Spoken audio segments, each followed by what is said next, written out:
요즘은 100세 시대라는 말 뉴스에서도 자주 들리죠. 그런데 정말 100세까지 살 수 있을까 하는 생각 해보신 적 있으신가요? 단순히 오래 사는 게 중요한 건 아닙니다.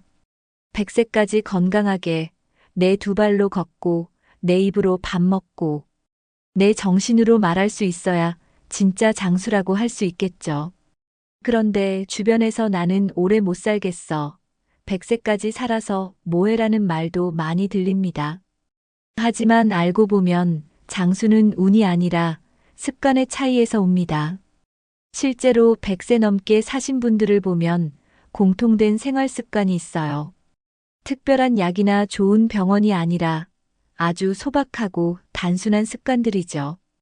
오늘 영상에서는 100세 노인들이 지켜온 습관과 건강 전문가들이 추천하는 100세 습관 6가지를 알려드릴게요.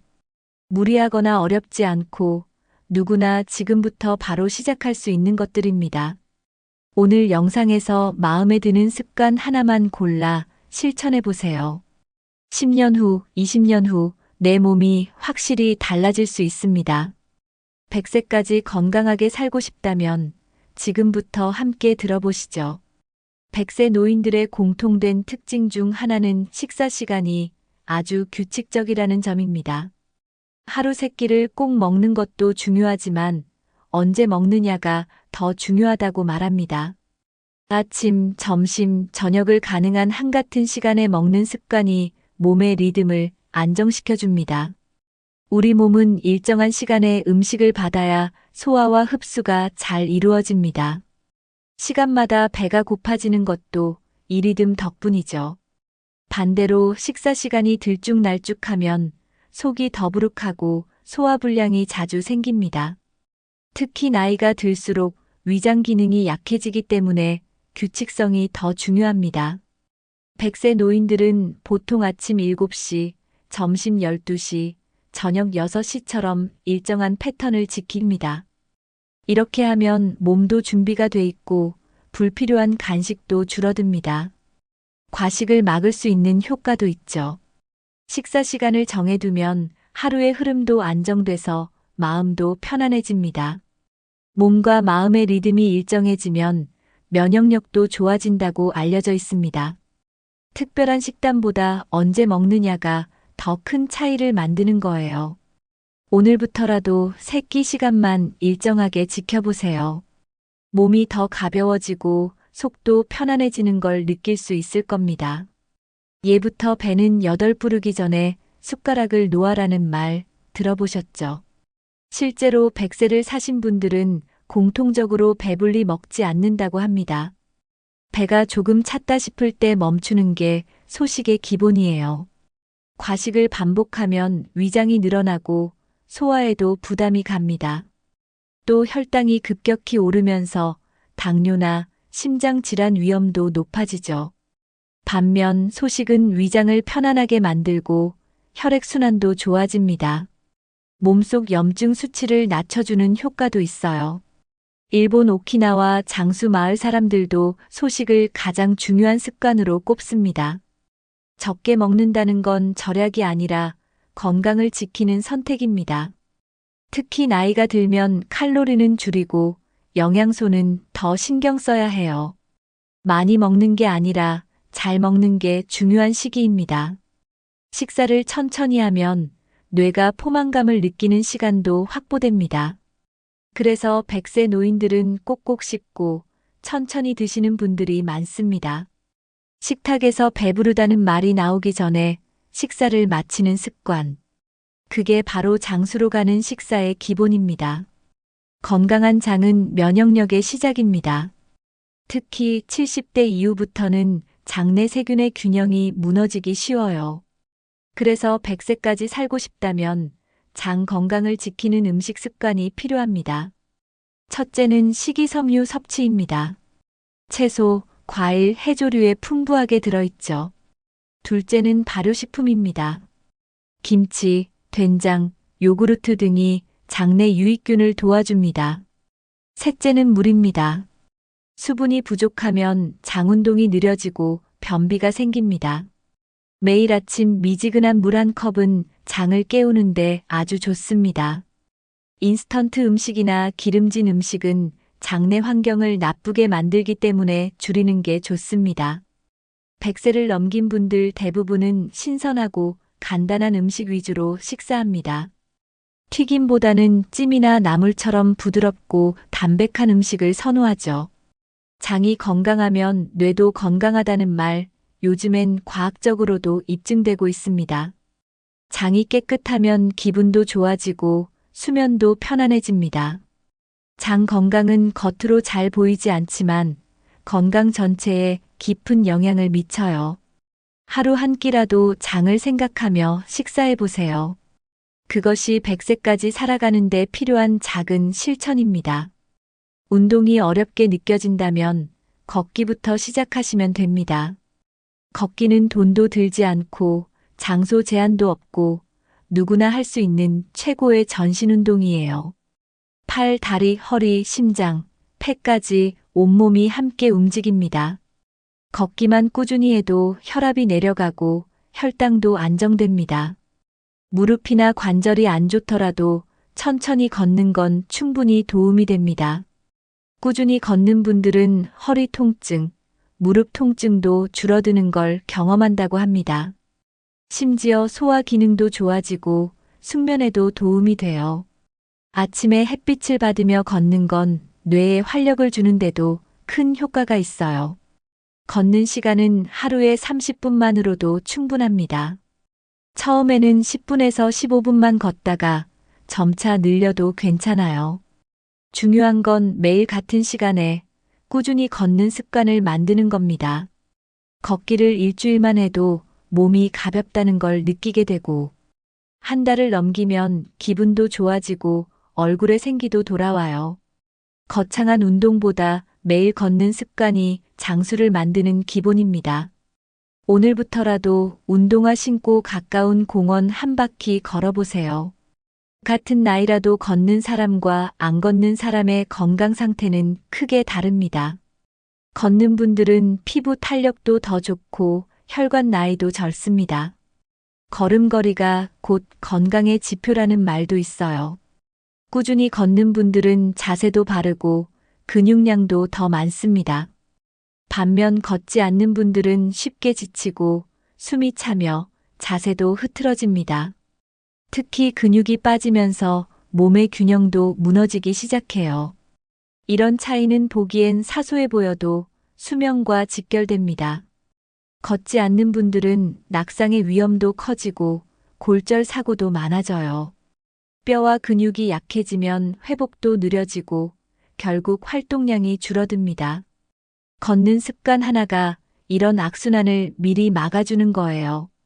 전문가들도 노화 예방에 가장 좋은 습관으로 걷기를 첫 번째로 꼽습니다. 관절, 혈관, 뇌 건강까지 모두 도움이 되니까요.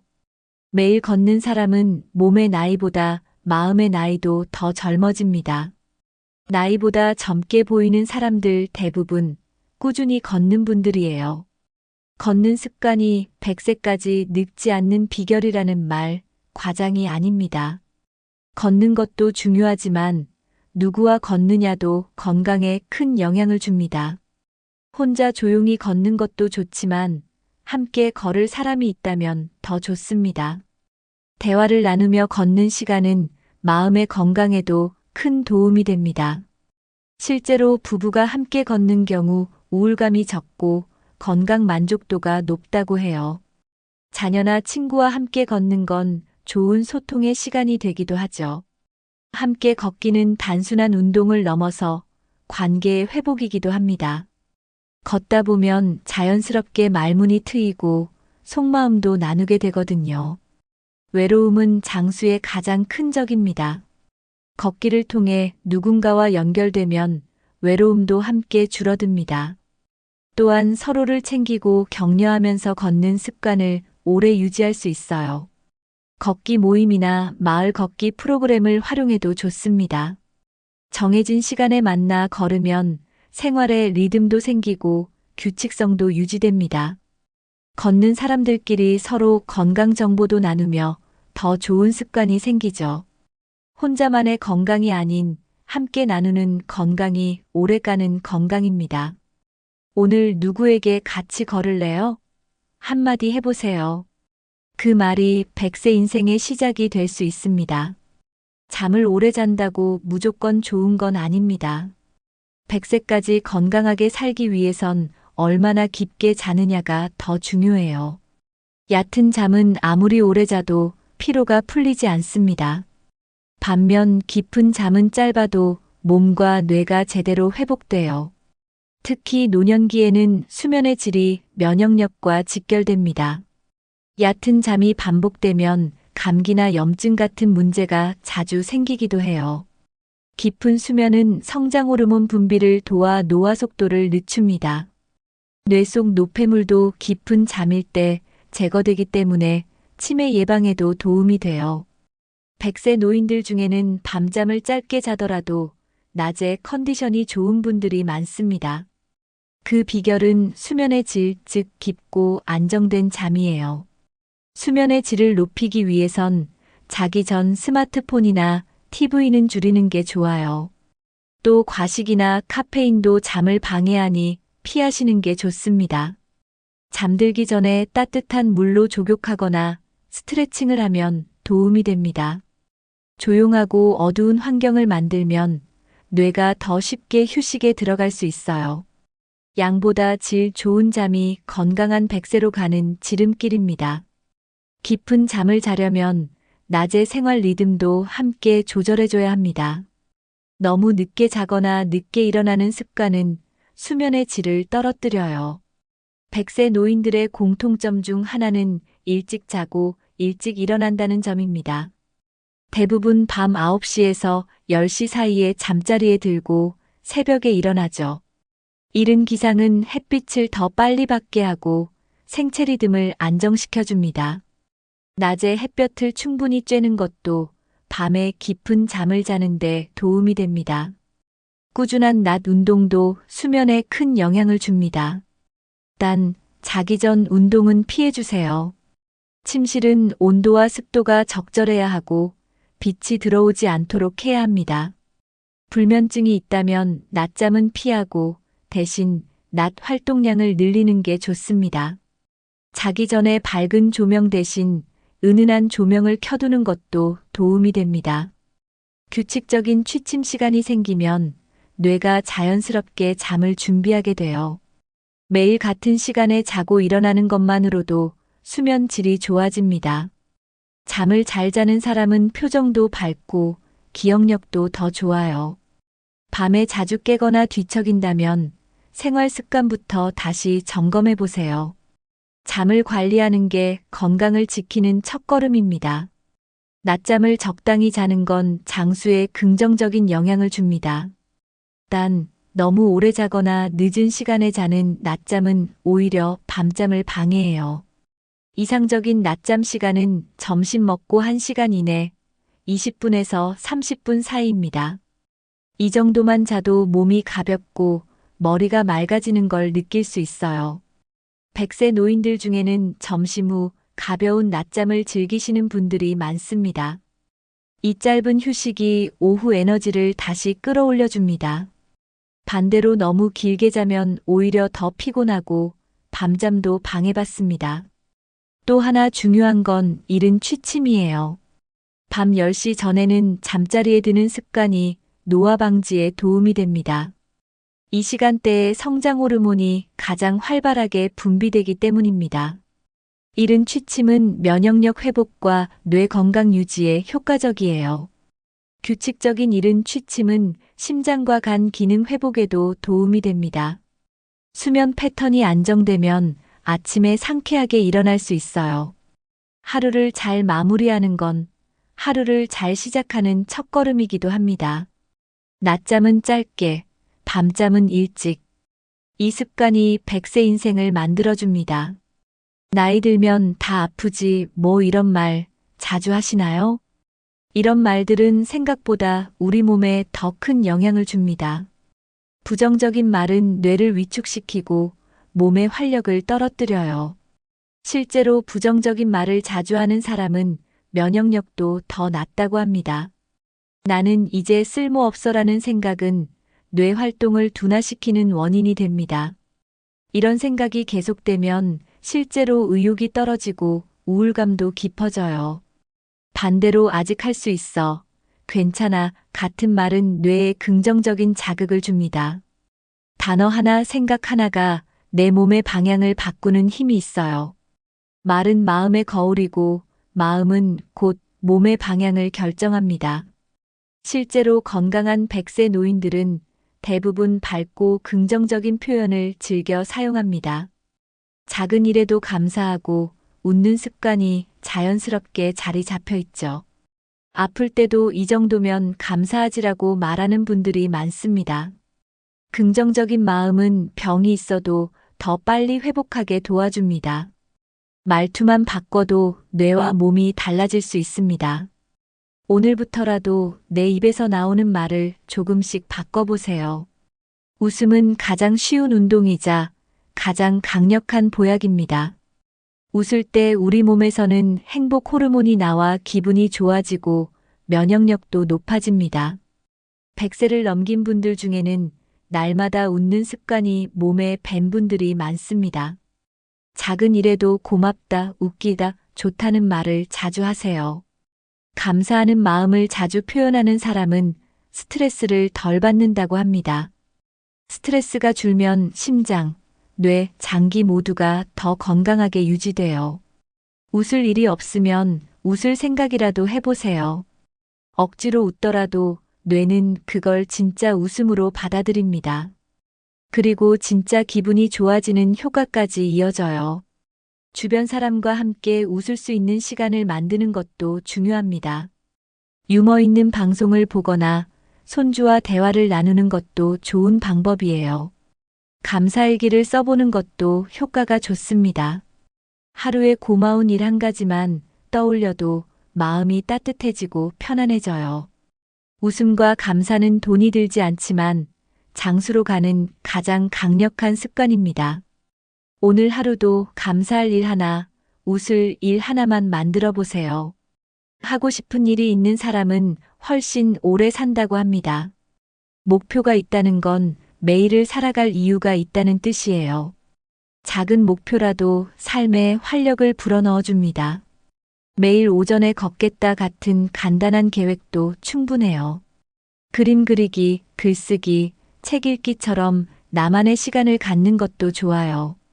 특히 100세 노인들은 할 일이 있어서 살았다는 말을 자주 합니다. 반대로 아무 일도 하지 않으면 몸도 마음도 금방 무기력해집니다. 할 일이 없으면 하루가 길고 지루하고 그만큼 기운도 빠지게 돼요. 그래서 목표는 크지 않아도 되고 꼭 남에게 보여줄 것도 없어도 됩니다. 내가 하고 싶은 것, 나를 위한 시간이 있으면 됩니다. 목표는 나를 움직이게 하고 생각을 젊게 만듭니다. 할 일이 있으면 늙을 틈이 없다고 말하는 분들도 있어요. 100세까지 산 사람들은 대부분 어떤 형태로든 계속 무언가를 하고 있었어요. 가꾸는 화분, 손주에게 보내는 편지, 내 건강 챙기기 같은 작고 단순한 목표. 그게 100세까지 건강하게 살아가는 마음의 중심이 되어줍니다. 최근 연구에서는 외로움이 흡연보다 더 건강에 해롭다고 밝혀졌습니다. 혼자 있는 시간이 길어지면 면역력이 떨어지고 염증 수치도 올라갑니다. 특히 노년기에 외로움은 우울증과 치매를 동시에 불러올 수 있어요. 외로운 사람은 식욕이 줄고 수면도 불규칙해집니다. 대화할 사람이 없다는 건 단순한 고립이 아니라 몸 전체 기능 저하로 이어집니다. 반대로 관계가 있는 사람들은 더 활기차고 건강 상태도 더 좋다고 해요. 사람과 연결된 노인은 낙상 사고가 적고 회복도 빠릅니다. 누군가를 기다리거나 찾아가는 일이 있다는 것만으로도 뇌가 깨어있게 돼요. 하루에 한 번이라도 안부를 나누는 습관이 큰 차이를 만듭니다. 전화 한 통, 문 앞 인사 한마디가 외로움을 덜어주는 힘이 됩니다. 혼자 있더라도 외롭지 않도록 주변과 연결되어 있는 게 중요해요. 가족은 물론 이웃, 친구, 심지어 단골 가게 주인과의 인사도 관계입니다. 말이 줄어들수록 뇌 기능도 함께 줄어든다는 점 꼭 기억하셔야 해요. 외로움은 마음만의 문제가 아니라 건강 전체의 문제입니다. 함께 있는 시간이 건강을 지켜주는 보이지 않는 약이 됩니다. 대화를 자주 나누는 사람은 뇌가 더 활발하게 움직입니다. 말은 생각을 표현하는 과정이기 때문에 대화는 곧 두뇌 운동이에요. 실제로 말수가 많은 분들이 기억력도 더 좋고 치매 위험도 낮다는 연구도 있습니다. 정기적으로 대화하는 사람들은 감정 조절도 더 안정적이에요. 하루에 5분이라도 누군가와 말하는 시간을 가지는 것 아주 큰 효과가 있습니다. 문자보다 전화보다 직접 만남이 훨씬 뇌를 자극합니다. 영상통화도 좋고 손주에게 음성 메시지를 남기는 것도 좋은 방법이에요. 대화는 듣고 말하는 걸 반복함으로 자연스럽게 사고력이 유지됩니다. 말이 없어지면 생각도 줄어들고 감정 표현도 서툴러지게 돼요. 그래서 100세 노인들은 누구보다 말이 많고 이야기하는 걸 좋아합니다. 그만큼 뇌가 자주 움직이기 때문에 젊은 감각을 유지할 수 있는 거예요. 특별한 주제가 없어도 괜찮습니다. 날씨 이야기, 음식 이야기만으로도 충분해요. 말을 자주 하면 감정도 나눌 수 있어서 스트레스도 줄어듭니다. 웃으며 나누는 대화가 뇌에 긍정적인 자극을 줍니다. 매일 누군가와 이야기하는 습관이 100세까지의 지름길이 될 수 있습니다. 100세 노인들의 공통점 중 하나는 누군가와 연결되어 있다는 점입니다. 가족이든 친구든 주변 사람과 꾸준히 관계를 맺고 있죠. 인간관계가 있는 사람일수록 정서적으로 안정되고 몸도 활기찹니다. 관계는 단순한 감정 연결이 아니라 건강 유지의 중요한 요소입니다. 말벗이 있어야 일상에 리듬이 생기고 외출할 이유도 생깁니다. 같이 밥을 먹고 같이 걸으면 활동량도 자연스럽게 늘어나요. 이웃과의 정기적인 인사, 마을 모임, 동호회 참여도 큰 도움이 됩니다. 관계가 있으면 하루에 웃는 횟수도 많아지고 기분도 더 좋아집니다. 마음이 따뜻하면 혈압도 안정되고 면역력도 높아진다는 연구도 있어요. 사소한 연결도 삶의 의욕을 높여주는 중요한 자극입니다. 반대로 관계가 단절되면 삶에 대한 흥미도 줄어들고 우울감이 깊어집니다. 그래서 관계는 단순한 만남이 아니라 건강 습관입니다. 매일 한 명이라도 생각나는 사람이 있다는 건 큰 복입니다. 사람은 결국 사람과 함께 살아야 오래 살 수 있습니다. 오래 사는 비결은 결국 함께 웃고 함께 사는 데 있습니다. 많은 분들이 병원은 아플 때만 가는 곳이라고 생각하십니다. 하지만 100세 노인들의 건강 비결은 바로 정기검진에 있어요. 아프지 않을 때 병원을 가는 것이 진짜 건강관리입니다. 정기검진을 통해 병을 초기에 발견하면 치료가 훨씬 쉬워집니다. 혈압, 혈당, 콜레스테롤 수치만 정기적으로 확인해도 큰 병을 막을 수 있어요. 건강검진은 나이 들수록 더 자주, 더 꼼꼼히 받는 게 좋습니다. 특히 고혈압, 당뇨, 심장질환 가족력이 있는 분들은 꼭 챙겨야 합니다. 요즘은 국가에서 해주는 검진도 많고 비용도 크게 들지 않아요. 병이 생기고 나서 치료하려면 시간도 오래 걸리고 몸도 많이 힘들어집니다. 반면 예방은 간단한 검사로 미리 대비할 수 있어요. 치매, 암, 뇌졸중 같은 질병도 조기 발견이 가장 중요합니다. 병원은 무서운 곳이 아니라 나를 지키는 곳이라는 인식이 필요해요. 정기검진은 내 몸의 상태를 아는 가장 정확한 방법입니다. 해마다 정해둔 시기에 꼭 검진 일정을 만들어 두세요. 그것만으로도 100세 건강의 기본을 다지는 셈입니다. 병은 조용히 찾아옵니다. 아무 증상도 없이 진행되는 경우가 많아요. 특히 암, 심장질환, 뇌혈관 질환은 초기 증상이 거의 없습니다. 그래서 정기 검진 없이는 놓치기 쉬운 병들이죠. 100세를 사신 분들 중에도 초기에 발견해서 살았다는 분들이 많습니다. 예를 들어 대장암은 조기에 발견하면 생존율이 매우 높아요. 심장질환도 평소 증상이 없어서 방심하기 쉬운데 검사로 미리 알 수 있습니다. 뇌졸중은 조기 발견 시 약물 치료만으로도 후유증을 막을 수 있어요. 병이 깊어진 뒤 치료하면 약도 세고 회복도 오래 걸립니다. 하지만 초기에 발견하면 간단한 약이나 식습관만으로도 충분히 관리 가능합니다. 조기 발견은 살아남는 확률이 아닌 건강하게 사는 확률을 높이는 길입니다. 내가 느끼기 전에 병원 검사가 먼저 알아주는 겁니다. 100세를 사는 분들은 작은 변화에도 민감하게 반응하고 바로 병원을 찾습니다. 병원에 가는 걸 부끄럽게 생각하거나 귀찮아하지 마세요.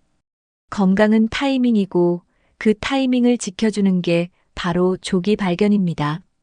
병은 기다려주지 않지만 미리 준비하면 막을 수 있습니다. 100세까지 건강하게 살고 싶다면 내 몸에 대해 잘 알아야 합니다. 어디가 자주 아픈지, 어떤 음식이 잘 맞는지 스스로 느끼는 감각이 중요해요. 몸에 대해 민감하게 반응하는 사람일수록 병을 빨리 알아차릴 수 있습니다. 예를 들어 가슴이 답답하다, 숨이 가쁘다, 피곤함이 오래간다. 이런 작은 신호들을 그냥 넘기지 말고 기록해보는 습관이 필요합니다. 다이어리나 노트에 하루 컨디션을 간단히 적는 것만으로도 큰 도움이 돼요. 몸 상태를 체크하는 습관은 의사와의 상담에도 많은 도움을 줍니다. 요즘은 소화가 좀 불편하다, 왼쪽 무릎이 자주 시리다 이런 표현들이 조기 진단에 큰 실마리를 주기도 합니다. 병원과의 소통은 내가 내 몸을 얼마나 잘 아느냐에 달려 있어요. 매년 체중, 혈압, 수면 패턴 같은 기본 건강 정보를 기록해두면 더 좋아요. 내 몸에 관심을 갖는 순간부터 건강한 변화가 시작됩니다. 장수는 하루아침에 만들어지지 않습니다. 매일매일 내 몸을 돌보고 알아가는 사람이 결국 오래 삽니다. 100세 건강의 시작은 나를 이해하는 습관입니다. 오늘 영상에서 100세까지 건강하게 사는 6가지 습관을 함께 살펴봤습니다. 특별한 약도 대단한 운동도 아니었습니다. 식사, 수면, 걷기, 생각, 관계, 병원 가는 습관. 하나하나 다 작고 사소해 보일 수 있지만 이 모든 것들이 모이면 건강한 100세 인생이 만들어집니다. 지금은 늦었다고 생각될 수 있지만 늦은 나이는 없습니다. 오늘부터 실천하면 내일의 몸은 분명히 달라질 수 있어요. 가장 공감되었던 습관은 무엇이었나요? 이미 실천하고 계신 건강한 습관이 있다면 댓글로 나눠주세요. 여러분의 이야기가 누군가의 삶을 바꾸는 계기가 될 수 있습니다. 이 영상이 도움이 되셨다면 좋아요와 구독, 그리고 가족과 이웃에게도 공유해주세요. 100세까지 건강하게 즐겁게 살아가는 길. 오늘부터 함께 만들어가면 됩니다. 다음 영상에서도 여러분의 건강한 삶을 응원하겠습니다. 고맙습니다. 그리고 건강하세요.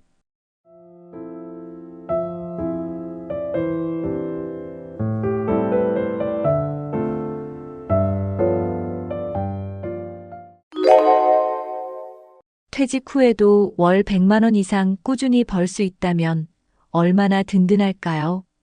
하지만 많은 사람들이 퇴직 후에는 소득이 끊겨 경제적으로 어려움을 겪습니다.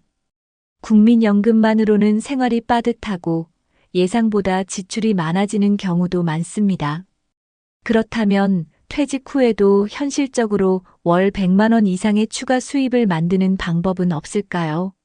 다행히도 적은 자본으로도 가능한 현실적인 방법들이 있습니다.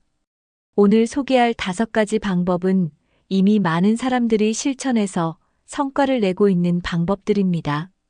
특별한 기술이 없더라도 지금부터 하나씩 배워가며 실천하면 누구나 가능합니다. 무엇보다 중요한 것은 적극적으로 도전해보는 것입니다. 퇴직 후에도 경제적인 자유를 유지하려면 수입원을 다각화하는 것이 필수적입니다. 오늘 영상에서 소개할 방법을 잘 활용하면 안정적인 추가 수익을 만들 수 있습니다. 지금부터 퇴직 후에도 지속적인 소득을 창출하는 5가지 방법을 소개해 드리겠습니다.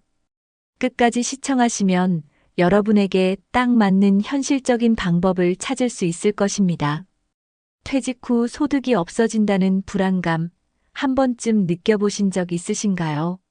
직장에 다닐 때는 매달 월급이 들어오지만 퇴직 후에는 소득이 끊기는 것이 가장 큰 걱정입니다. 은퇴 후 돈 걱정 없이 살기 위해서는 연금만으로는 부족할 수도 있습니다. 예상보다 의료비, 생활비가 더 많이 들어가고 여유로운 삶을 누리기 어려운 경우도 많습니다. 하지만 포기할 필요는 없습니다. 지금부터 소개할 방법들은 큰 돈을 들이지 않고도 충분히 도전할 수 있는 것들입니다. 실제로 많은 퇴직자들이 이 방법들을 활용해서 꾸준한 수입을 얻고 있습니다. 중요한 것은 한 가지 방법에만 의존하지 않고 여러 가지 수익원을 만드는 것입니다. 한 달에 100만 원이라도 추가 수입이 생긴다면 삶의 질이 훨씬 좋아질 것입니다. 여러분도 실천할 수 있도록 구체적인 방법을 하나씩 알려드리겠습니다. 지금부터 현실적으로 월 100만 원 이상 벌 수 있는 5가지 방법을 살펴보겠습니다. 첫 번째 방법은 바로 자격증과 경력을 활용한 강의 및 컨설팅입니다. 1. 자격증을 활용한 전문 강의 및 컨설팅. 퇴직 후에도 꾸준한 소득을 만들 수 있는 가장 좋은 방법 중 하나는 자신의 경력과 경험을 활용하는 것입니다. 직장에서 쌓은 노하우와 지식은 돈으로 환산할 수 없는 소중한 자산입니다. 많은 사람들이 퇴직 후에는 자신이 쓸모없다고 생각하지만 오히려 반대입니다. 경험이 많을수록 더 가치 있는 조언을 해줄 수 있기 때문에 수요가 많습니다. 예를 들어 직장 경험이 있다면 직무 교육을 하거나 후배들에게 멘토링을 제공할 수도 있습니다. 특정 분야에서 전문성이 있다면 기업 컨설팅, 강의, 코칭 등의 활동을 통해 수익을 창출할 수 있습니다. 최근에는 온라인 강의 시장이 커지면서 직접 강의를 하거나 자료를 판매하는 것도 가능합니다. 강의는 오프라인뿐만 아니라 유튜브, 온라인 강의 플랫폼 등을 활용하면 더욱 효과적입니다. 강의 경험이 없어도 강사 양성 과정 등을 통해 준비하면 충분히 도전할 수 있습니다.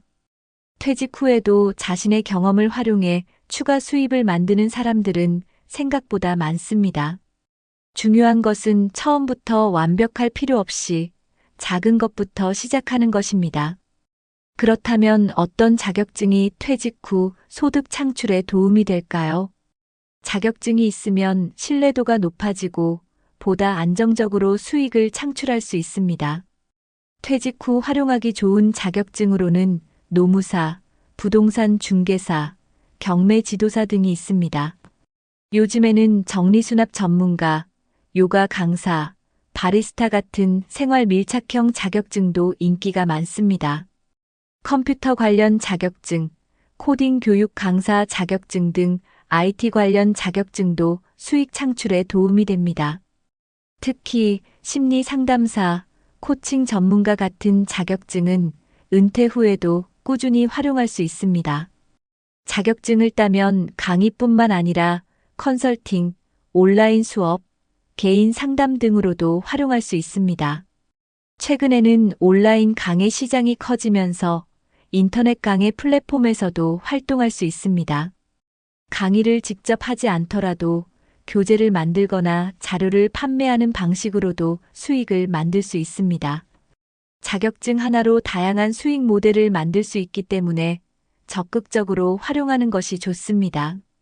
특히 요즘은 퇴직 후 제2의 직업을 찾는 분들이 많아 교육 시장이 더욱 활성화되고 있습니다.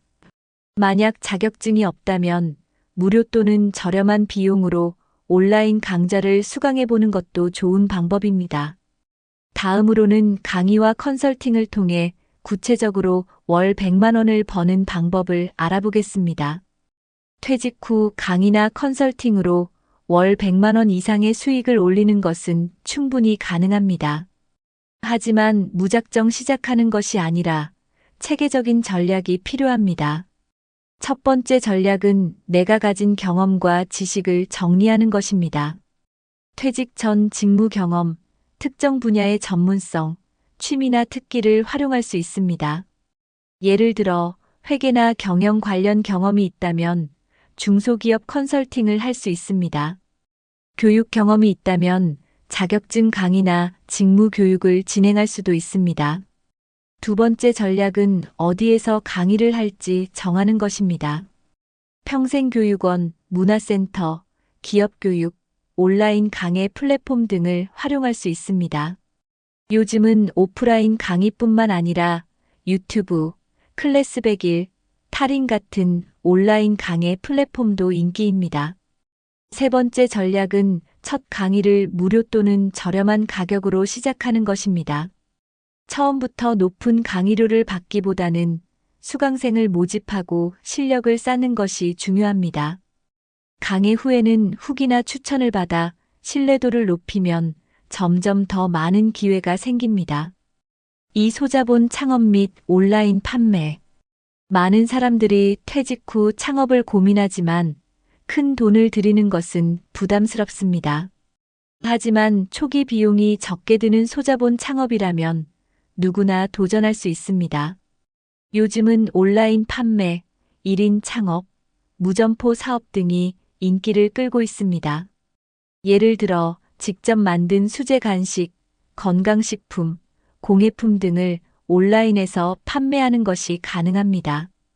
또한 전자책, 강의 자료, PDF 가이드북 같은 디지털 콘텐츠도 인기 있는 판매 아이템입니다.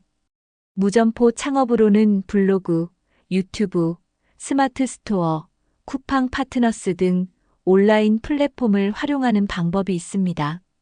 중고 물품을 되파는 리셀링 중고 거래 사업도 초기 자본이 거의 필요 없는 창업 방식입니다. 카페나 음식점을 창업하는 것보다 리스크가 적고 운영 비용이 적게 드는 사업을 선택하는 것이 중요합니다. 창업을 하더라도 혼자서 할 수 있는 1인 창업이나 재택 근무 형태가 부담이 적습니다.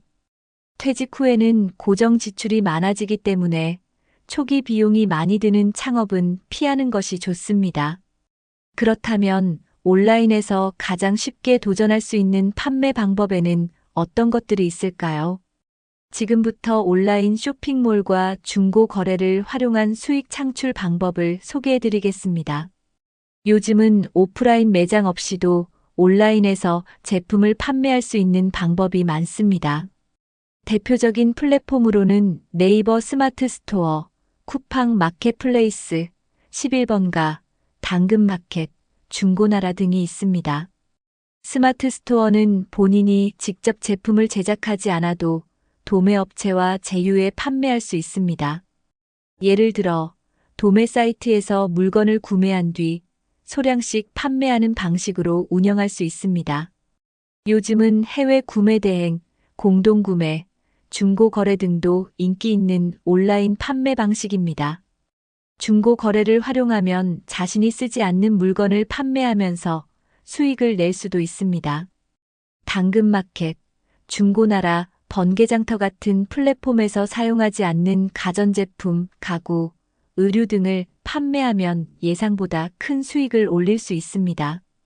일부 사람들은 중고 물품을 저렴하게 구매한 뒤 세척하거나 수리해서 다시 판매하는 방식으로 꾸준한 수익을 창출하고 있습니다. 또한 스마트 스토어와 연계하여 도매 상품을 판매하는 무재고 방식도 가능합니다. 중요한 것은 어떤 상품을 판매할 것인지 전략을 세우고 꾸준히 운영하는 것입니다. 초기에 큰 수익이 나지 않더라도 지속적으로 운영하면 안정적인 수익을 만들 수 있습니다. 그렇다면 온라인 판매 외에 플랫폼을 활용해 수익을 창출하는 방법에는 어떤 것들이 있을까요? 온라인 판매를 직접 하지 않고도 수익을 얻을 수 있는 방법이 있습니다. 대표적인 방법이 쿠팡 파트너스, 네이버 애드포스트, 블로그 제휴 마케팅 등입니다. 쿠팡 파트너스는 쿠팡에서 판매되는 상품 링크를 공유하면 해당 상품이 판매될 때마다 일정 수익을 받는 시스템입니다. 블로그나 SNS를 운영하면서 제품 리뷰를 작성하고 링크를 걸어두면 자연스럽게 수익이 발생할 수 있습니다. 네이버 애드포스트는 블로그 방문자가 많아지면 광고 수익을 받을 수 있는 방식입니다. 블로그에 유익한 정보를 꾸준히 올리면 검색 노출이 증가하면서 광고 수익이 점점 커질 수 있습니다. 최근에는 틱톡, 인스타그램 같은 SNS에서도 제휴 마케팅을 통해 상품을 홍보하고 수익을 창출하는 사람들이 많아지고 있습니다. 직접 물건을 판매하지 않아도 블로그나 SNS에서 수익을 창출하는 방식은 장기적으로 매우 유리한 모델입니다.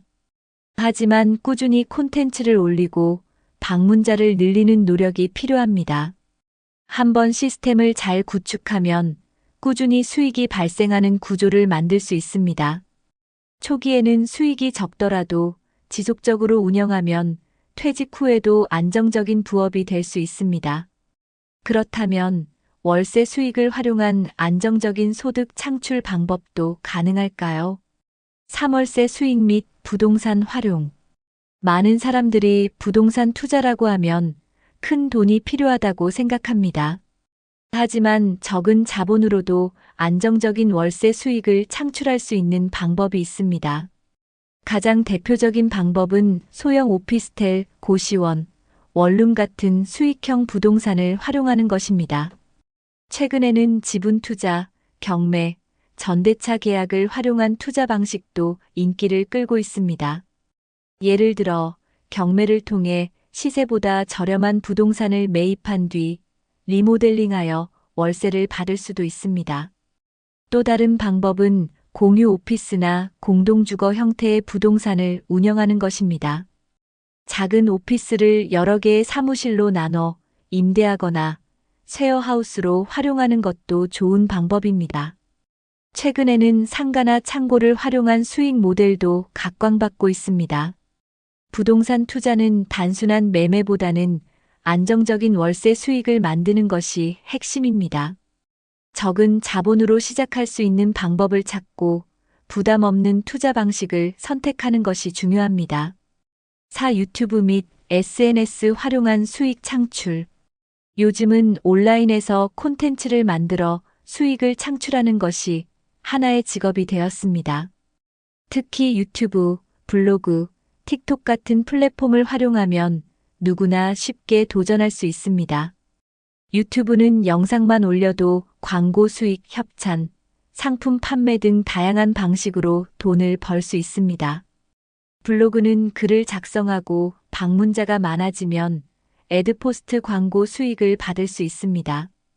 틱톡과 인스타그램 같은 숏폼 콘텐츠 플랫폼도 빠르게 성장하면서 수익 창출이 가능해졌습니다. 예를 들어 틱톡에서 짧은 정보성 콘텐츠를 올리면 브랜드 광고나 제휴 마케팅으로 수익을 만들 수 있습니다. 콘텐츠 제작이 어렵다고 생각할 수 있지만 간단한 정보 전달이나 일상 공유만으로도 충분합니다. 퇴직 후 경험을 살려 직장 생활 노하우, 건강관리, 투자 방법 등을 공유하는 채널을 운영할 수도 있습니다. 요즘은 스마트폰 하나로도 충분히 영상을 촬영하고 편집할 수 있기 때문에 장비 부담도 적습니다. 가장 중요한 것은 꾸준히 콘텐츠를 업로드하고 사람들이 원하는 정보를 제공하는 것입니다. 처음에는 수익이 적을 수 있지만 일정 수준의 구독자와 방문자가 확보되면 안정적인 소득이 가능합니다. 그렇다면 초보자도 쉽게 시작할 수 있는 유튜브, 블로그 운영 방법은 무엇일까요? 유튜브나 블로그를 시작하는데 가장 좋은 점은 초기 비용이 거의 들지 않는다는 것입니다. 먼저 유튜브를 시작하려면 자신이 잘할 수 있는 주제를 정하는 것이 중요합니다. 예를 들어 요리, 건강관리, 부동산 투자, 은퇴 후 취미 생활 등을 주제로 선택할 수 있습니다. 블로그는 글을 작성하는 것이 편한 분들에게 적합하며 정보성 콘텐츠를 지속적으로 올리는 것이 핵심입니다. 유튜브 촬영이 부담스럽다면 화면 녹화 방식으로 정보 전달 영상을 제작할 수도 있습니다. 틱톡이나 인스타그램은 짧은 영상을 올리는 방식이기 때문에 촬영과 편집이 비교적 간단합니다. 중요한 것은 처음부터 완벽한 영상을 만들려 하지 말고 꾸준히 업로드하는 것입니다. 유튜브와 블로그는 처음에는 수익이 나지 않을 수 있지만 시간이 지나면 광고 수익이 발생하기 시작합니다. 또한 구독자나 방문자가 늘어나면 기업 협찬, 제휴 마케팅 등으로 추가적인 수익을 만들 수 있습니다. 요즘은 영상 편집이 어려운 분들을 위해 무료 템플릿과 편집 프로그램이 많기 때문에 쉽게 배울 수 있습니다. 본인의 이야기를 콘텐츠로 만드는 것이 가장 쉬운 방법이므로 일상적인 주제부터 시작해 보는 것도 좋습니다. 그렇다면 유튜브나 블로그를 통해 지속적인 수익을 만드는 핵심 전략은 무엇일까요? 첫 번째 전략은 꾸준함입니다. 유튜브나 블로그는 일정 기간 꾸준히 운영해야 구독자와 방문자가 늘어납니다. 두 번째 전략은 검색 노출을 활용하는 것입니다. 블로그나 유튜브의 제목과 내용에 사람들이 자주 검색하는 키워드를 포함하면 방문자가 증가합니다. 세 번째 전략은 광고 수익 외에 추가 수익원을 만드는 것입니다. 예를 들어 유튜브에서는 광고 수익 외에도 협찬, 강의 판매, 제휴 마케팅 등을 활용할 수 있습니다. 블로그는 쿠팡 파트너스 같은 제휴 마케팅을 활용하면 글을 작성하면서도 수익을 얻을 수 있습니다. 네 번째 전략은 SNS를 함께 활용하는 것입니다. 유튜브와 블로그를 운영하면서 틱톡이나 인스타그램을 병행하면 더 많은 방문자를 유도할 수 있습니다. 다섯 번째 전략은 초반에 너무 완벽하려고 하지 말고 계속 시도해보는 것입니다. 처음에는 실수가 있을 수 있지만 점점 개선해 나가면서 콘텐츠의 질을 높이면 됩니다. 그렇다면 콘텐츠 제작 외에 직접 일을 하지 않고도 수익을 창출할 수 있는 방법은 무엇일까요? 5. 플랫폼을 활용한 프리랜서 및 부업. 요즘은 플랫폼을 활용하면 집에서도 쉽게 부업을 할 수 있습니다. 퇴직 후에도 자신의 경험과 기술을 활용하면 온라인에서 수익을 창출하는 것이 가능합니다. 대표적인 방법으로는 번역, 글쓰기, 디자인, 영상 편집, 회계, 상담 서비스 등이 있습니다. 이런 업무는 컴퓨터와 인터넷만 있으면 어디서든 가능하기 때문에 재택근무 형태로도 쉽게 시작할 수 있습니다. 특히 크몽, 타링, 숨고 같은 플랫폼을 활용하면 별도의 영업 없이도 고객을 찾을 수 있습니다.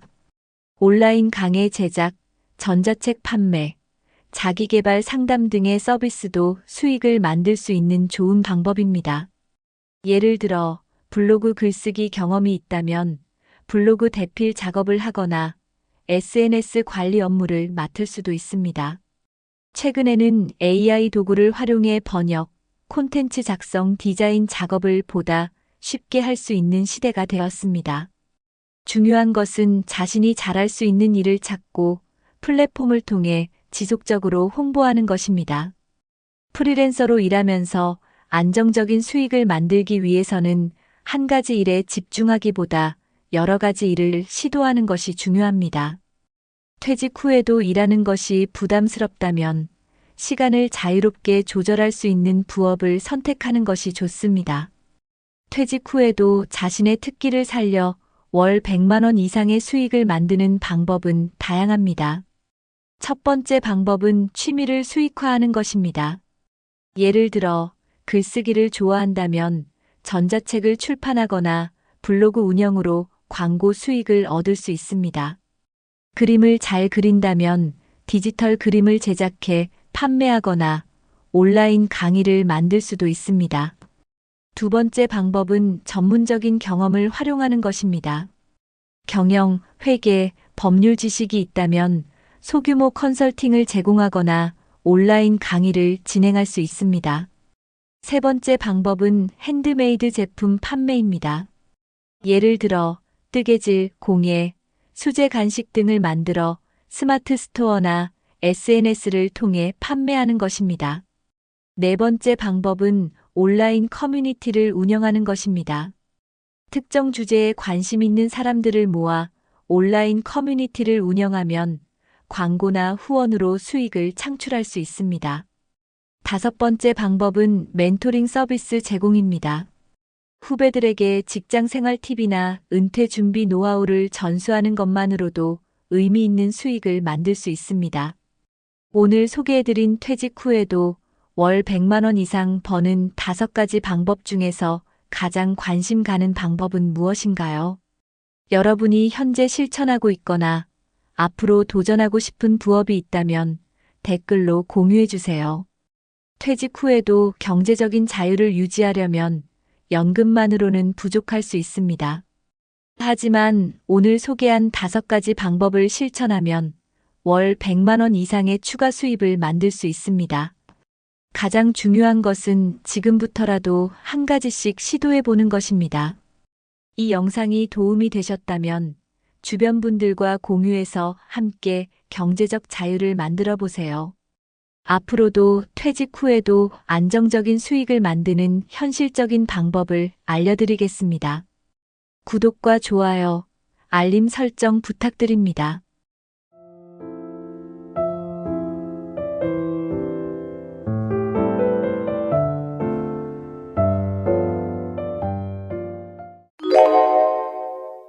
(80대가) 되면 결국 모든 사람이 비슷해집니다.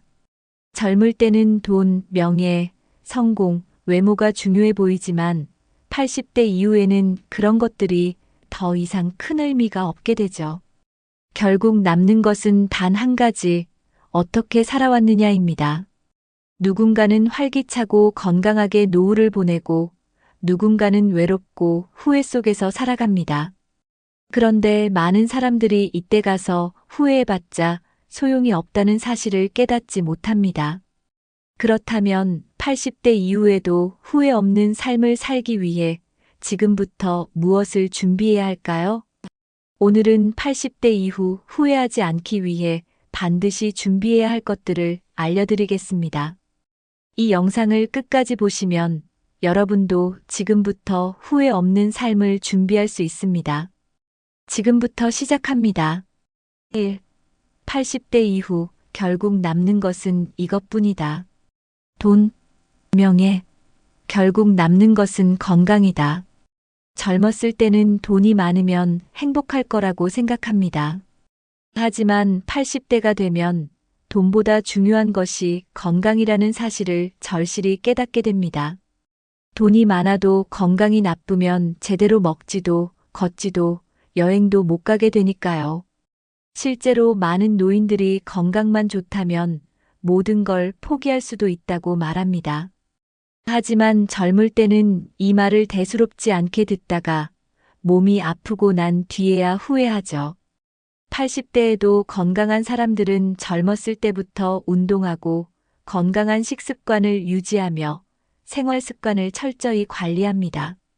반대로 건강을 방치한 사람들은 병원 신세를 지며 돈을 병원비로 다 써버리는 경우가 많습니다. 결국 돈을 많이 벌어도 병원비로 다 나가면 의미가 없고 건강하지 않으면 아무것도 할 수 없습니다. 건강은 나이 들어서 관리하는 것이 아니라 지금부터 지켜야 하는 것입니다. 여러분은 80대가 되었을 때 어떤 삶을 살고 싶으신가요? 병원에서 보내는 삶과 자유롭게 돌아다니는 삶, 선택은 지금부터 시작됩니다. 인간관계, 숫자가 아니라 진짜 친구가 중요하다. 젊을 때는 사람이 많으면 좋다고 생각합니다. 친구가 많고 사회생활도 활발하고 인간관계가 넓을수록 성공한 인생처럼 보이죠. 하지만 80대가 되면 사람이 많다고 해서 절대 행복해지지 않습니다. 나이가 들면 정말 남는 사람은 몇 명 안 됩니다. 젊을 때 친했던 직장 동료, 퇴직하면 자연스럽게 연락이 끊어집니다. 자녀, 자기 가족 꾸리고 살기도 바빠서 자주 찾아오지 않습니다. 가벼운 인간관계, 연락을 안 하면 그냥 끝나버리는 사이입니다. 80대 이후에도 행복한 사람들은 진짜 친구, 오래된 인간관계를 소중히 여깁니다. 돈을 빌려달라고 하지 않고 뭔가를 바라는 것이 아니라 그냥 함께 있을 때 편안한 사람들이죠. 하지만 젊을 때 인간관계를 잘못 관리하면 80대 이후에는 정말 외롭게 살아야 합니다. 사람은 누구나 나이가 들수록 더 외로워지지만 그때 가서 후회해도 늦습니다. 그래서 지금부터라도 가짜 관계는 정리하고 진짜 소중한 사람들에게 더 많은 시간을 써야 합니다. 80대 이후에도 삶을 즐기는 사람들의 공통점. 어떤 사람들은 80대가 되어서도 활기차게 여행을 다니고 취미를 즐기며 행복한 삶을 삽니다. 반면 어떤 사람들은 매일 TV만 보며 무료한 시간을 보내죠. 80대 이후에도 삶을 즐기는 사람들에게는 몇 가지 공통점이 있습니다. 첫째, 새로운 것을 배우는 습관이 있습니다. 나이가 많아도 새로운 취미를 배우고 기술을 익히려 합니다. 둘째, 몸을 꾸준히 움직입니다. 건강한 사람들은 매일 산책을 하고 운동을 생활화합니다. 셋째, 사회적 활동을 합니다. 자원봉사, 동호회, 종교 활동 등을 통해 사람들과 교류하죠. 넷째, 긍정적인 사고방식을 가집니다. 힘든 일이 있어도 기분 나쁜 감정을 오래 끌고 가지 않습니다. 결국 80대 이후에도 행복한 사람들은 삶을 대하는 태도가 다릅니다. 이 나이에 무슨 이라고 말하는 순간부터 삶이 무기력해지고 노화가 빨라지게 됩니다. 80대 이후에도 활기찬 삶을 살고 싶다면 지금부터라도 즐겁게 살려는 노력이 필요합니다. 2. 건강을 잃으면 모든 것을 잃는다. 80대 건강유지법. 노년 건강을 결정하는 3가지 필수 습관. 80대에도 건강한 사람들은 젊었을 때부터 이 3가지 습관을 철저하게 지켜왔습니다. 첫째, 매일 몸을 움직인다. 둘째, 좋은 음식을 먹고 나쁜 음식을 피한다. 셋째, 충분한 수면과 스트레스 관리를 한다. 가장 중요한 것은 근육입니다. 근육은 단순히 몸을 움직이는 데 필요한 것이 아니라 건강을 유지하는 핵심 요소입니다. 근육이 줄어들면 기초대사량이 떨어지고 쉽게 피로해지며 낙상의 위험이 커집니다. 또한 영양 관리도 중요합니다. 80대 이후에도 건강한 사람들은 가공식품을 피하고 신선한 채소와 단백질을 꾸준히 섭취합니다. 특히 칼슘과 비타민 D를 충분히 섭취하는 것이 뼈 건강을 지키는 핵심이죠. 마지막으로 숙면이 중요합니다. 수면의 질이 떨어지면 면역력이 낮아지고 치매 발병 확률도 높아집니다. 따라서 저녁 늦게 스마트폰을 보지 않고 수면 환경을 편안하게 만드는 것이 필수입니다. 80대 이후 건강은 젊을 때 습관이 결정합니다. 건강한 80대를 보내고 싶다면 지금부터라도 이 3가지를 실천해야 합니다. 80대에도 거동이 불편하지 않은 사람들의 비밀. 80대에도 자유롭게 걷고 계단을 오르고 여행을 다니는 사람들이 있습니다.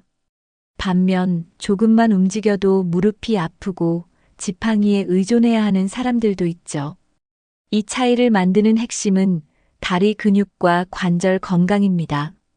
근육량이 적으면 조금만 움직여도 쉽게 피로해지고 낙상 위험이 커집니다. 그러면 어떻게 해야 할까요? 매일 30분 이상 걷기. 꾸준한 걷기 운동이 다리 근력을 유지하는 가장 쉬운 방법입니다. 스쿼트나 계단 오르기 습관화하기. 하체 근육을 단련하면 오래 걸어도 덜 피곤합니다. 체중 관리하기. 무릎에 부담을 주지 않기 위해 적정 체중을 유지해야 합니다. 관절 건강을 위한 영양 섭취. 오메가3, 칼슘, 비타민 D가 풍부한 음식을 챙겨야 합니다. 결국 80대 이후에도 거동이 자유로운 사람들은 매일 꾸준히 움직이고 몸을 관리한 사람들입니다. 건강한 80대를 원한다면 지금부터 다리 근육을 관리하는 습관을 가져야 합니다. 병원 신세 지지 않는 사람들의 생활 습관. 80대가 되면 병원을 달고 사는 사람과 거의 병원에 가지 않는 사람으로 나뉩니다. 이 차이는 단순히 운이 아닙니다. 생활 습관이 건강을 결정하기 때문이죠. 병원 신세를 지지 않는 사람들의 특징은 다음과 같습니다. 정기 건강검진을 받는다. 아프기 전에 예방하는 것이 핵심입니다. 혈압과 혈당을 관리한다. 고혈압과 당뇨는 대부분 생활 습관으로 조절할 수 있습니다. 음식을 신중하게 고른다.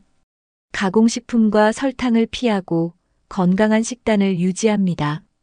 스트레스를 조절한다. 감정적인 스트레스는 면역력을 약화시킵니다.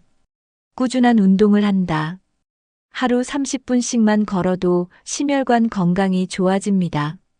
80대 이후에도 병원에 가지 않고 건강하게 살고 싶다면 지금부터라도 생활 습관을 점검해야 합니다. 나중에 후회하지 않으려면 지금 실천하는 것이 중요합니다. 3. 돈보다 중요한 것은 경제적 자유. 80대에도 돈 걱정 안 하는 법. 연금만으로 충분할까? 80대 이후 재정관리법. 많은 사람들이 연금만 있으면 충분하다라고 생각합니다. 하지만 현실은 다릅니다. 80대가 되면 예상치 못한 지출이 많아지고 연금만으로 생활비를 충당하기 어려운 경우가 많습니다. 의료비, 병원비, 약가, 건강검진 비용이 계속 증가합니다. 생활비, 물가는 계속 오르지만 연금 인상률은 낮습니다. 예상치 못한 지출, 집수리, 가족 경조사, 장기 요양 비용 등이 추가됩니다. 80대 이후에도 돈 걱정 없이 살려면 젊었을 때부터 재정 계획을 세워야 합니다. 소비 습관을 점검하고 불필요한 지출 줄이기, 연금 외 추가 소득원 배당주, 임대 수익 등 마련하기, 긴급 상황을 대비한 비상금 준비하기, 연금만 믿고 있다가는 나중에 돈 걱정으로 힘든 노후를 보낼 수도 있습니다. 지금부터라도 경제적 자유를 준비하는 것이 필요합니다. 4. 외로움이 건강을 갉아먹는다. 80대에도 행복한 사람들의 인간관계. 사람보다 좋은 사람이 중요하다. 불필요한 관계 정리법. 나이가 들수록 사람들과의 관계가 줄어드는 건 자연스러운 일입니다. 하지만 문제는 어떤 관계를 남기고 어떤 관계를 정리할 것인가입니다. 젊을 때는 많은 사람들과 어울리는 것이 중요해 보일 수 있지만 80대 이후에는 좋은 사람이 한 명이라도 있는 것이 더 중요합니다. 만나면 편안한 사람과 시간을 보낸다. 나를 피곤하게 하는 사람보다 함께 있을 때 편안한 사람과의 관계를 유지해야 합니다. 부정적인 에너지를 주는 관계는 자연스럽게 멀어진다. 매번 불평불만만 이야기하는 사람과 있으면 나도 부정적인 영향을 받게 됩니다. 필요할 때만 찾는 사람과는 거리를 둔다. 젊을 때야 어쩔 수 없이 유지했던 관계도 80대 이후에는 나를 위해 정리할 필요가 있습니다. 건강한 인간관계는 나이가 들수록 선택과 집중이 필요합니다. 불필요한 관계를 줄이고 진짜 소중한 사람들에게 더 많은 시간을 써야 합니다. 자녀, 배우자, 친구. 어떤 관계가 더 소중할까? 많은 사람들이 노후의 외로움을 피하기 위해 자녀에게 의존하려고 합니다. 하지만 현실은 자녀들은 자기 삶이 바쁘고 부모와 많은 시간을 보낼 여유가 없습니다. 그러면 80대 이후 가장 중요한 인간관계는 무엇일까요? 배우자와의 관계. 가장 많은 시간을 보내는 사람, 함께 나이 들어가는 사람입니다. 배우자와 좋은 관계를 유지하는 것이 행복한 노후의 핵심입니다. 친구와의 관계. 나이 들수록 함께 공감할 수 있는 친구 한 명이 있는 것이 매우 중요합니다. 배우자가 먼저 떠날 수도 있기 때문에 친구 관계도 유지해야 합니다. 자녀와의 관계. 너무 기대하거나 집착하지 않고 적절한 거리를 유지하는 것이 중요합니다. 부모가 독립적인 생활을 하면 자녀도 더 편안하게 다가옵니다. 80대 이후에도 행복한 사람들은 배우자와 친구, 자녀와의 관계를 균형 있게 유지하는 사람들입니다. 한쪽 관계에만 기대려 하면 나중에 관계가 틀어졌을 때 외로움이 더 커질 수 있습니다. 80대 이후에도 활발한 사회생활을 유지하는 법. 80대가 되면 사회생활이 줄어들면서 자연스럽게 외로움이 찾아옵니다. 하지만 여전히 활발한 생활을 유지하는 사람들은 몇 가지 공통점이 있습니다. 정기적으로 모임에 참여한다. 동호회, 종교 모임, 자원봉사 같은 활동에 꾸준히 참여하면 자연스럽게 사람들과 어울릴 수 있습니다. 새로운 관계를 두려워하지 않는다. 나이가 들어도 새로운 친구를 사귈 수 있습니다. 오히려 80대 이후에는 비슷한 고민을 공유할 수 있는 친구가 더 소중해집니다. 온라인을 적극 활용한다. 요즘은 스마트폰과 인터넷을 통해 가족, 친구들과 쉽게 소통할 수 있습니다. SNS나 카톡 같은 도구를 활용하면 외로움을 줄일 수 있습니다. 80대 이후에도 사회 활동을 꾸준히 하면 몸도 건강해지고 마음도 젊어집니다. 이 나이에 머리라는 생각을 버리고 지금부터라도 적극적으로 사람들과 교류하는 습관을 가져야 합니다. 5. 의미 있는 삶을 살아야 후회가 없다. 80대 이후에도 삶의 목표가 있는 사람들. 목표 없이 사는 사람과 목표를 가진 사람의 차이. 80대 이후에도 건강하고 행복한 사람들의 가장 큰 특징 중 하나는 삶의 목표가 있다는 것입니다. 반대로 목표 없이 하루하루 시간을 보내는 사람들은 무기력해지고 삶의 의미를 잃게 됩니다. 목표가 있는 사람들은 치매 발병률이 낮다. 뇌를 지속적으로 사용하면 인지 능력이 유지됩니다. 목표가 있는 사람들은 우울증이 적다. 삶의 의미가 있으면 외로움도 덜 느끼게 됩니다. 목표가 있는 사람들은 더 오래 산다. 연구 결과 삶의 목표가 뚜렷한 사람들의 평균 수명이 더 길다는 것이 밝혀졌습니다. 나이가 들수록 삶의 목표를 찾는 것이 중요합니다. 그 목표는 꼭 거창할 필요가 없습니다. 손주들과 시간을 보내는 것, 좋아하는 취미 활동을 꾸준히 하는 것, 책을 읽고 새로운 것을 배우는 것, 작은 목표라도 꾸준히 실천하면 80대 이후에도 활기찬 삶을 유지할 수 있습니다. 80대에도 삶의 의욕을 잃지 않는 사람들의 특징. 어떤 사람들은 80대 이후에도 여전히 긍정적이고 활기찬 에너지를 가지고 있습니다. 이런 사람들의 공통점을 살펴보면 다음과 같습니다. 새로운 경험을 두려워하지 않는다. 이 나이에 머리라는 생각보다 이 나이에도 할 수 있다는 마음을 가짐. 항상 배우는 자세를 유지한다. 스마트폰 사용법, 외국어, 새로운 취미 등 뇌를 끊임없이 자극함. 긍정적인 사고방식을 가진다. 작은 일에도 감사하고 불평보다는 좋은 점을 찾으려 함. 남을 돕는 활동을 한다.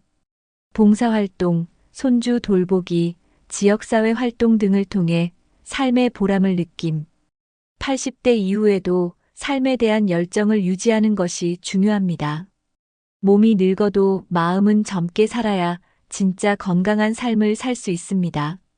지금부터라도 늦지 않다. 후회 없는 노후를 위한 준비법. 많은 사람들이 이미 늦었어라고 생각합니다.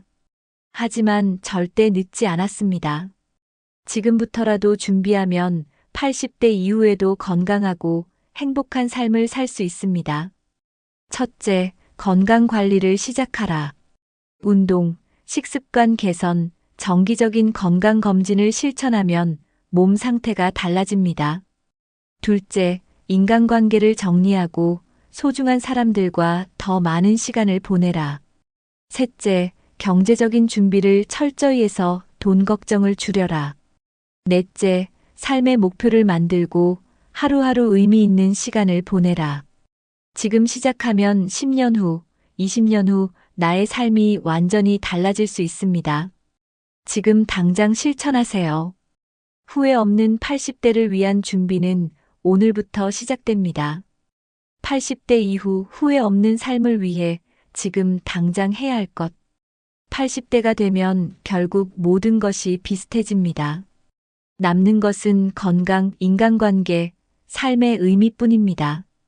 지금부터라도 건강을 지키고 소중한 관계를 유지하며 의미 있는 삶을 계획해야 합니다. 여러분은 80대 이후 어떤 삶을 살고 싶으신가요?